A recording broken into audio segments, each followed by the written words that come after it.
Hidden Figures: The Story of Four Black Women and the Space Race. Dorothy Vaughan, Mary Jackson, Katherine Johnson, and Christine Darden were good at math. Really good. In 1943, the United States was at war, World War II. Dorothy Vaughan wanted to serve her country by working for the National Advisory Committee for Aeronautics, the government agency that designed airplanes. Having the best airplanes would help America win the war. Making airplanes fly faster and higher and safer meant doing lots of tests at the agency's Langley Laboratory in Hampton, Virginia. Tests meant numbers meant math, and math meant computers. Today we think of computers as machines, but in the 1940s, computers were actually people like Dorothy, Mary, Katherine, and Christine. Their job was to do math. Because Dorothy was Black and a woman, some people thought it would be impossible for her to get a job as a computer. She lived in Virginia, a southern state, where laws segregated or kept apart Black people and white people. They could not eat in the same restaurants. They could not drink from the same water fountains. They could not use the same restrooms. They could not attend the same schools. They could not play on the same sports teams. They could not sit near each other in movie theaters. They could not marry someone of a different race. But Dorothy didn't think it was impossible. She was good at math, really good. She knew she was the right person for the job. She applied, and the laboratory offered her a position as a computer.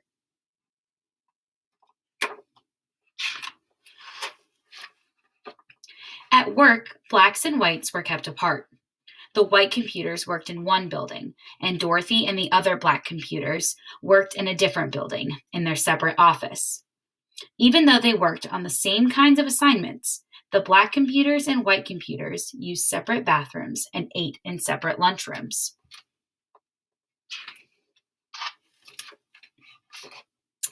America won the war in 1945, but Dorothy stayed on the job, still trying to make airplanes faster and safer. By 1951, the Americans and the Russians were competing to see who could build the best planes. That meant more experiments and more numbers. Lots and lots of numbers. And more numbers meant the need for more computers. And that's when Mary Jackson got a job as a computer at Langley. She worked in a group that tested model airplanes in wind tunnels. A wind tunnel was a machine like a huge metal box with a powerful fan attached. Mary put model airplanes in the wind tunnel and blasted them with air from the fan. This experiment helped her group improve their designs on the models before building full-sized airplanes.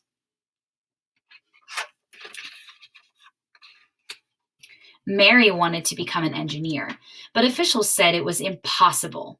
Most of the engineers at the laboratory were men, and to become an engineer, Mary needed to take high-level math classes, but she wasn't allowed to go inside the white school where the classes were taught. But Mary was good at math, really good, and she refused to give up.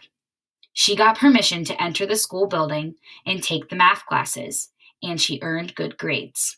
Because she didn't give up, Mary Jackson became the first African American female engineer at the laboratory.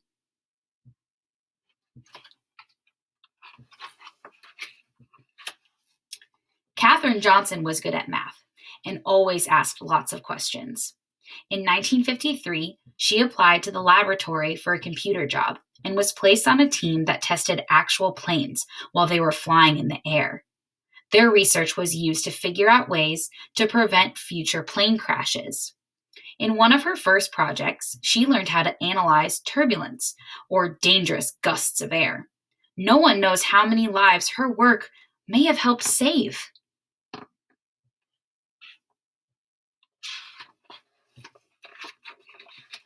Katherine wanted to help the group prepare its research reports, so she asked if she could go to meetings with the other experts on her team. Her boss told her it was impossible.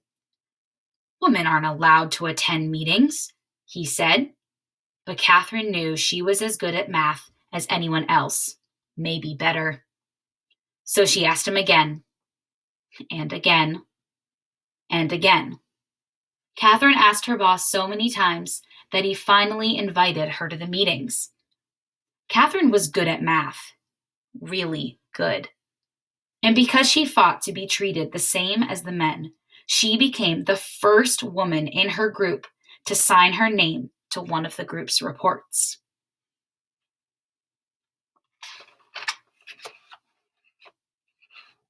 In the 1950s, the Langley Laboratory bought a machine computer that could do math faster than the human computers. At first, these machines made mistakes. Dorothy learned how to program the machines so that they got the right answers. She taught the women in her group how to program the computers too.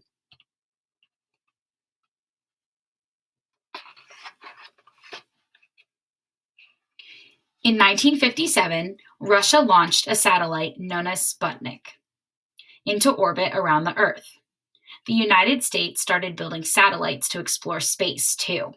For years, the laboratory had used math to design airplanes. Now it would need math to create spaceships as well. The government decided to change the agency's name from the National Advisory Committee for Aeronautics to the National Aeronautics and Space Administration, NASA.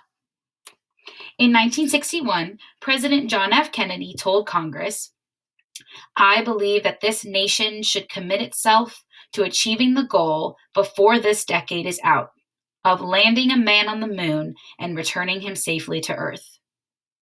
A man on the moon? But the first step to getting a man on the moon was to send an astronaut around the Earth. NASA was going to need to hire more space experts and more people who were good at math. Really good. The people at the laboratory had to work together from morning to night to figure out how to send astronaut John Glenn into space and bring him back home to Earth safely. Katherine Johnson knew she could use math to help. "Tell me where you want his spaceship to land, and I'll tell you where to launch it," Catherine told her boss. Catherine helped calculate the trajectories, or pathways, that rockets travel through space. She had to plan Glenn's exact route from takeoff in Florida to splashdown in the Atlantic Ocean. There was no room for error. No one was better than Catherine at solving these tricky math problems. Days before his mission, John Glenn wanted Catherine to double-check the machine computer's trajectory calculations to make sure it hadn't made any mistakes. When Catherine said the numbers were correct, Glenn was ready to go. On February 20th, 1962, Glenn blasted off into space, circled the Earth, and made his way home safely.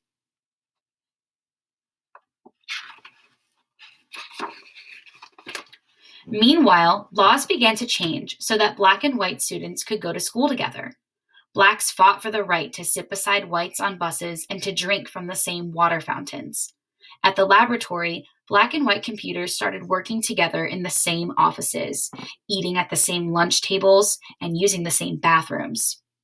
Black and white moviegoers could sit next to each other in the same theater. Across the country, people started to think about ways to bring equality to all Americans. Christine Darden was good at math, and she loved electronic computers. She started working at Langley in 1967. Christine wanted to become an engineer, and thanks to Dorothy, Mary, and Catherine, she knew it was possible. Eventually, she became an engineer for supersonic airplanes, planes flying faster than the speed of sound. But her first job was to help with NASA's mission to the moon.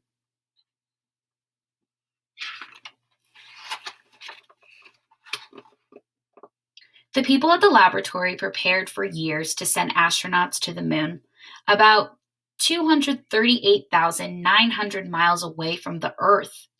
Finally, on July 20th, 1969, the world watched as the three men arrived at the moon in their Apollo 11 spacecraft. That's one small step for man and one giant leap for mankind, said astronaut Neil Armstrong when he stepped onto the dusty surface.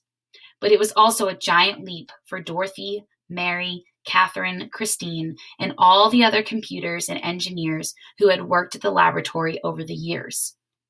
The moon landing was a success from takeoff to splashdown, but there was no time to rest. Once NASA landed astronauts on the moon, the people at the laboratory began dreaming of sending humans to other planets, such as Mars or Jupiter or Saturn. They started to imagine hyperfast space planes that could travel around the Earth at 7 times the speed of sound.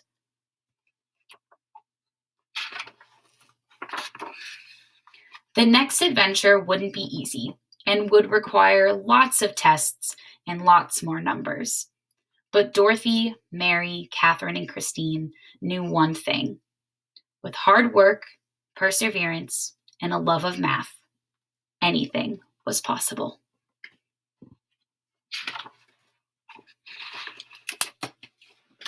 The end.